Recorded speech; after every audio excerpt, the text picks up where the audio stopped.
Suatu hari, pada tahun 1980 di Inggris terlihat ada seorang pria bernama Lomax sedang menghadiri pertemuan para veteran perang. Lomax ini dulunya tentara angkatan darat Inggris yang bertugas mengoperasikan radio selama Perang Dunia Kedua. Meski perang sudah lama berakhir dan Lomax juga sudah pindah ke Skotlandia, namun dia selalu menjalin hubungan baik dengan veteran lain. Saat sedang mengobrol, Lomax bercerita ke rekannya yang bernama Finlay kalau minggu kemarin dia baru saja kenalan dengan wanita cantik bernama Patty. Pagi itu di kereta waktu mau pulang, kebetulan Lomax duduk berhadapan dengan Patty. Setelah kenalan, Patty bercerita dia adalah suster asal Kanada yang umurnya 17 tahun lebih muda dari Lomax. Sepanjang jalan, mereka berdua mengobrol tentang sejarah kota-kota di Inggris. Melihat kecantikan Patty, diam-diam Lomax jatuh hati. Sesampainya di stasiun tujuan, Lomax sebelum berpisah, Patty memberitahu minggu depan dia mau ke Skotlandia. Mendengar itu, Lomax senang. Selesai bercerita karena ingat hari ini Patty mau ke Skotlandia, Lomax buru-buru pulang. Beruntung kereta Lomax tiba bersamaan dengan kereta Patty. Lomax langsung menyapa dan mengajak mampir ke rumahnya. Di rumah, waktu menyiapkan makanan, Lomax terus memuji kecantikan Patty. Hingga akhirnya Patty baper.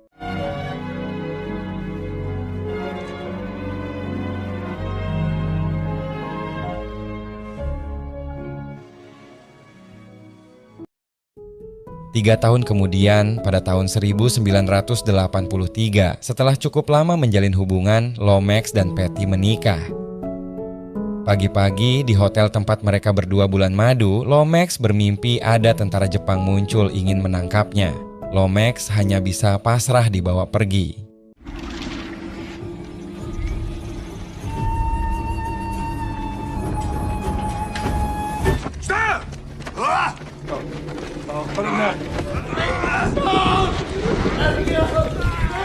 Lomax bangun dan teriak histeris. Semenjak mimpi itu, Lomax jadi sering menenangkan diri di pinggir pantai. Ketika memandangi laut, dia teringat kenangan kelam semasa Perang Dunia Kedua dulu. Suatu sore di Singapura, saat Inggris perang melawan Jepang, Lomax bersama tentara lain berjuang menjaga radio. Namun, di tengah kesibukan, tiba-tiba mayor mengumumkan bahwa mereka telah kalah. Mendengar itu, semua terdiam lemas. Sebelum menyerahkan diri, seluruh peralatan pun dihancurkan agar tak diambil Jepang. Setelah selesai, semua keluar ruangan menyerahkan diri.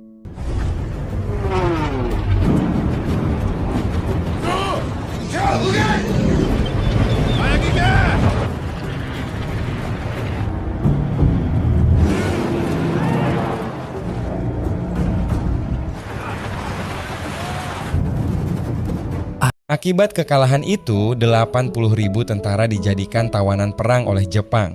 Dari Singapura, mereka semua dibawa paksa naik kereta ke kamp tahanan yang berlokasi di negara Thailand. Hari demi hari, semenjak traumanya kambuh, sikap Lomax mulai berubah. Bahkan dia sering tidur sambil berjalan. Patty pun khawatir. Paginya, saat Lomax sedang pergi, diam-diam Patty masuk ruang kerja suaminya. Ketika membaca catatan sejarah tentang Perang Dunia Kedua, Patty kaget melihat betapa kejamnya penyiksaan tahanan perang yang dilakukan Jepang. Patty akhirnya sadar pasti suaminya trauma. Keesokan harinya, ada petugas pajak datang mengirim surat tagihan. Mendadak Lomax halusinasi seakan melihat tentara Jepang. Dengan emosi, dia menyerang si petugas pakai cutter. Beruntung, dia ditahan. Setelah sadar, Lomax yang kebingungan pergi ke pantai. Meski Patty sudah berusaha mengajak ngobrol, Lomax tetap tak mau bicara sepatah kata pun. Karena semakin mengkhawatirkan, Patty pergi menemui Finlay. Sambil menahan tangis, Patty bertanya apa yang terjadi pada suaminya selama perang. Suaminya tak pernah mau bercerita. Sekarang sikapnya berubah total. Bila tak segera ditolong, Patty takut suaminya berbuat nekat. Awalnya Finlay ingin merahasiakan, tapi karena Patty terus memohon, akhirnya Finlay menceritakan semuanya. Malam itu, sesampainya di Thailand, gara-gara tak diberi minum selama berjam-jam lamanya, para tentara sangat lemas. Mereka lalu dipaksa berjalan melewati hutan menuju kamp tahanan Jepang. Di tengah perjalanan, Lomax melihat para tahanan yang sudah ditangkap duluan sedang kerja paksa membangun rel kereta. Mereka tak boleh istirahat sama sekali, tak diberi makan dan minum. Beberapa tahanan bahkan sampai mati karena tak kuat menahan penderitaan. Paginya di camp, Lomax dan tentara lain diseleksi terlebih dahulu siapa saja yang akan kerja di jalur kereta. Beruntung karena mengerti tentang mesin, Lomax dan Finlay tetap di camp untuk memperbaiki mesin rusak. Malamnya, para tahanan berkumpul merancang rencana kabur. Lomax bilang selama perjalanan menuju Thailand dia menggambar peta jalur kereta. Meski mereka bisa keluar dari camp ini, tapi jaraknya masih terlalu jauh dari Inggris. Sekarang ini Inggris juga masih berperang melawan Jerman. Bila kalah lagi, maka percuma pulang. Jika negara mereka dikuasai Jerman, mereka akan jadi tahanan lagi. Mendengar itu, Finlay lalu menyuruh Lomax membuat radio. Lebih baik mereka semua sabar dulu menunggu hasil peperangannya. Semoga Inggris menang. Keesokan harinya, Lomax dan tahanan lain diam-diam mengumpulkan peralatan untuk membuat radio.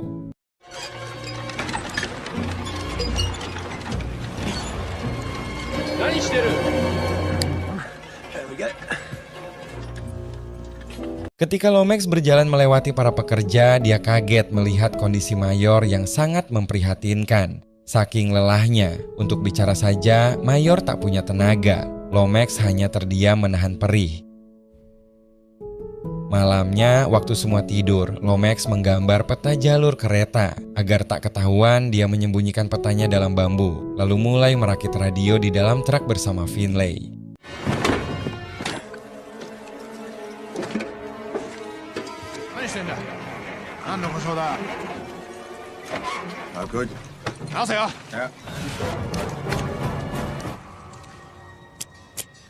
What if Hitler's in London? Radio rakitan Lomax berfungsi. Saat menyambungkan ke saluran Inggris, terdengar kabar bahwa pasukan sekutu telah berhasil menaklukkan Jerman. Hitler kalah. Pasukan Amerika juga bergabung dan membombardir Jepang. Mendengar kabar itu, Lomax dan Finlay sangat senang. Kini hanya tinggal menunggu sampai bantuan menjemput mereka. Dengan semangat, Lomax bergegas memberitahu rekan-rekannya.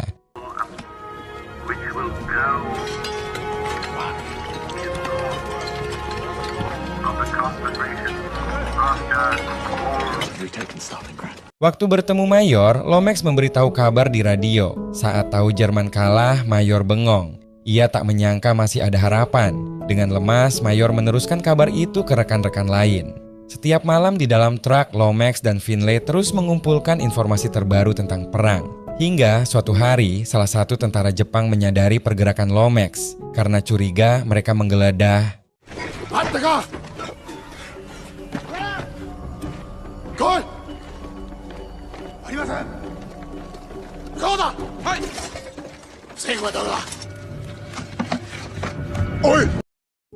Setelah radio ketahuan, tentara Jepang mengumpulkan seluruh tahanan. 4 orang mekanik termasuk Lomax dan Finlay dipanggil maju ke depan. Mereka dipaksa mengaku siapa yang berani membuat radio. Melihat rekannya dipukuli, Lomax maju ke depan lalu mengaku dialah pembuat radionya. Lomax pun dihajar habis-habisan.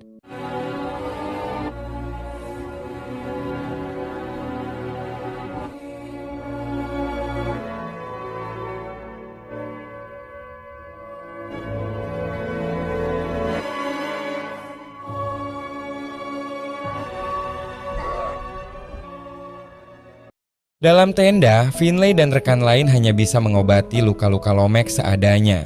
Namun penderitaannya belum berhenti. Tak lama kemudian, seorang penerjemah Jepang bernama Nagase masuk ke tenda. Tanpa belas kasihan sedikit pun, Nagase menyuruh memilih, pilih dieksekusi atau menjalani interogasi di markas rahasia Jepang. Dengan pasrah, Lomax bersedia diinterogasi.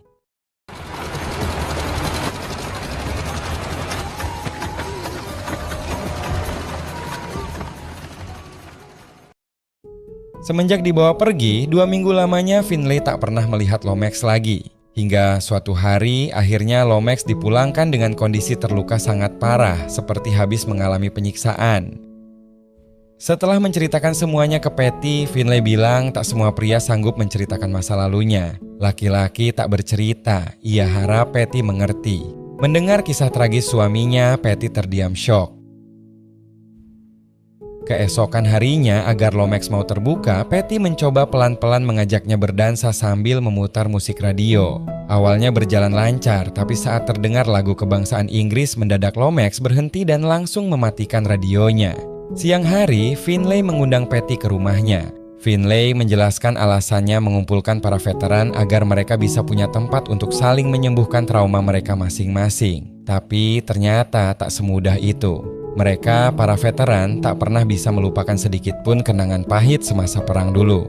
Finlay lalu menunjukkan selembar koran berita tentang Nagase. Ia memberikan pisau sambil bilang jika Patty mengizinkan dia ingin memberitahu Lomax keberadaan Nagase. Mungkin salah satu cara menyembuhkan trauma adalah dengan balas dendam. Mendengar kalimat itu, meski ragu cara ini benar atau salah, namun demi suaminya, Patty mengizinkan. Keesokan harinya, Finlay menemui Lomax lalu menunjukkan berita tentang Nagase dan bilang sekarang bajingan itu masih hidup. Dia kerja jadi pemandu wisata di Thailand tempat mereka dulu disiksa. Balas dendam lah. Sayangnya, Lomax menolak. Setelah bertahun-tahun lamanya, meski ingin sekali membalas, tapi mereka sudah bukan tentara lagi. Mereka juga sudah berkeluarga. Ada hal yang lebih penting dari sekadar balas dendam. Tapi Finlay tak menyerah. Ia berusaha mengingatkan bagaimana penderitaan Lomax waktu disiksa dulu. Mendengar kata demi kata yang Finlay ucapkan, seketika raut wajah Lomax berubah, lalu minta Finlay pulang sekarang juga. Siangnya, sepulang ke rumah, mendadak Patty mendapat telepon dari salah satu veteran. Di telepon, veteran itu mengabarkan kalau barusan Finlay ditemukan telah meninggal dunia. Dia bundir di jembatan rel kereta. Patty kaget. Ternyata tak hanya suaminya tapi semua veteran termasuk Finlay juga mengalami trauma yang sama. Namun Lomax malah cuek. Ia bilang semua ini gara-gara Patty ikut campur. Patty pun merasa bersalah. Esok paginya saat Patty dan rekan veteran lain menghadiri pemakaman Finlay tanpa sepengetahuan istrinya, Lomax memutuskan untuk mulai balas dendam. Ia pergi mencari Nagase.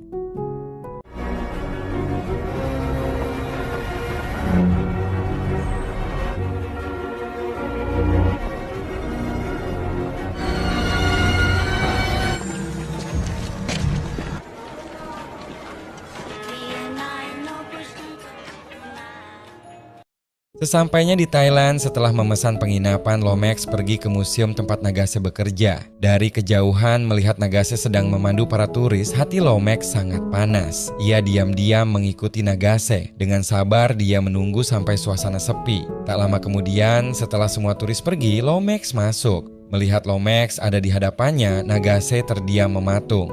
Ia tak menyangka Lomax masih hidup. Dengan penuh amarah, Lomax menyuruh Nagase duduk di meja interogasi. Sama seperti dulu, seketika Lomax kembali teringat kenangan pahitnya. Hari itu, waktu diinterogasi, Nagase memaksa Lomax memberitahu tujuannya membuat radio, siapa saja yang membantu, dan dari mana dapat alat-alatnya. Nagase mengancam, lebih baik buka mulut daripada disiksa.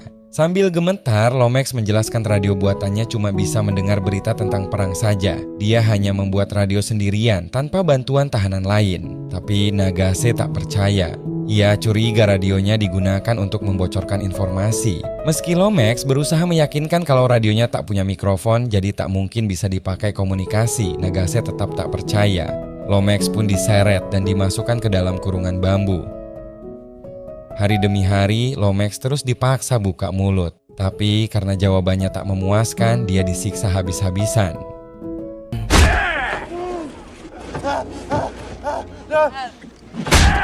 Did you get the components for the radio?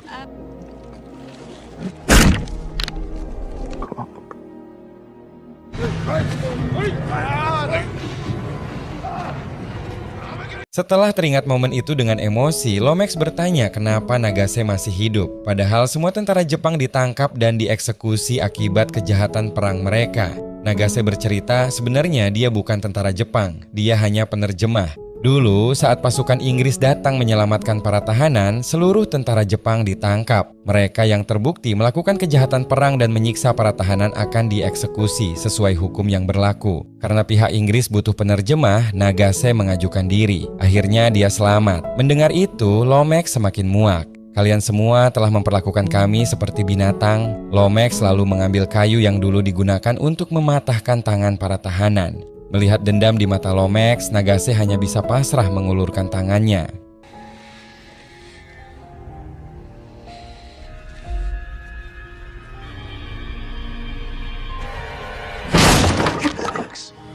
Hati nurani Lomax menahannya. Karena tak sanggup melukai tangan Nagase, Lomax lalu menyeretnya ke dalam kurungan bambu.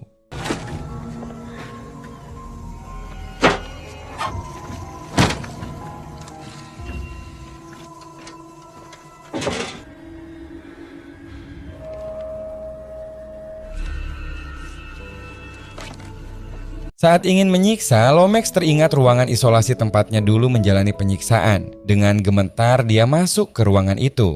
Di dalam, Lomax mengingat detail demi detail penderitaannya begitu perih hingga membuatnya tak kuat menahan air matanya.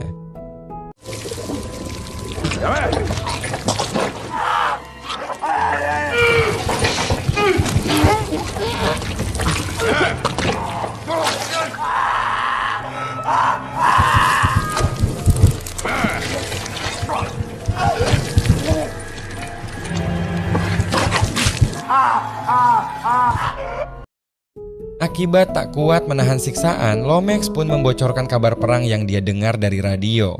Sambil menahan sakit, Lomax bilang, di saat kalian sibuk membangun jalur kereta, Amerika telah membombardir Jepang, menghancurkan kapal-kapal kalian hingga membuat Jepang mengalami krisis pangan dan bahan bakar. Amerika telah membom kota-kota, jembatan, jalur transportasi, bahkan rumah sakit. Kini Jepang benar-benar mengalami kehancuran. Mendengar itu, Nagase tak percaya. Ia terus memaki-maki Lomax. Tak mungkin Jepang, ras terkuat di Asia, bisa kalah. Mereka ras tertinggi. Namun Letnan Jepang menampar Nagase dan bilang semua ucapannya benar. Mereka memang telah kalah.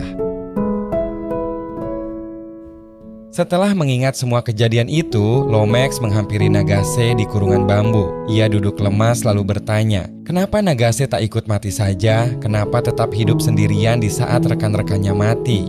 Nagase menjawab, jika kalian ingin membenci Jepang dan Jerman, maka bencilah pemimpinnya, bencilah politiknya. Selama ini, dari kecil kami para prajurit dan relawan telah dibohongi negara kami sendiri. Kami dicuci otaknya, dijanjikan kemenangan serta kehormatan. Kami percaya lalu bertempur, mempertaruhkan nyawa tanpa tahu bahwa semua itu cuma demi kepentingan politik para petinggi negara. Semenjak Perang Dunia Kedua berakhir, saya mulai belajar bagaimana cara menghargai sesama manusia. Namun, saya juga sadar dosa saya terlalu besar, tak mungkin terampuni. Karena itulah dengan pasrah saya mempersilakan Anda membalaskan dendam.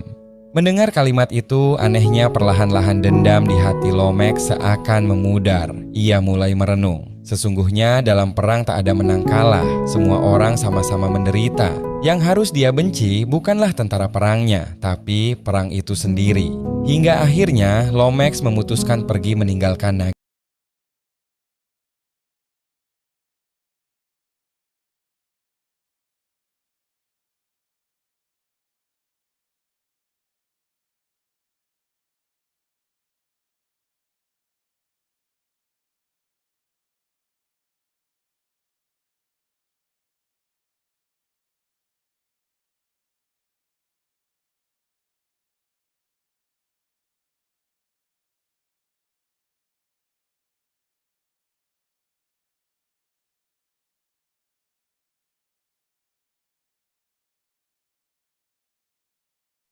Beberapa hari kemudian, Nagase mengirimi Lomax surat. Nagase minta maaf atas segala perbuatannya di masa lalu. Biarlah rasa bersalah ini menjadi hantu yang akan menghukum dan menebus segala dosa-dosanya. Setelah membaca surat itu, keesokan harinya Lomax mengajak Patty pergi menemui Nagase. Sesampainya di Thailand, ketika melewati tebing bekas pembangunan rel kereta, Patty shock. Ia tak sanggup membayangkan bagaimana penderitaan para tahanan saat dipekerjakan paksa di sini. Lomax pun mencoba menenangkan. Tak lama kemudian, dari kejauhan Nagase datang. Waktu mereka bertemu lagi, Nagase langsung membungkuk memohon maaf. Lomax pun tersenyum ikhlas lalu memberikan surat balasan untuk Nagase. Dalam surat itu tertulis, Lomax telah memaafkannya.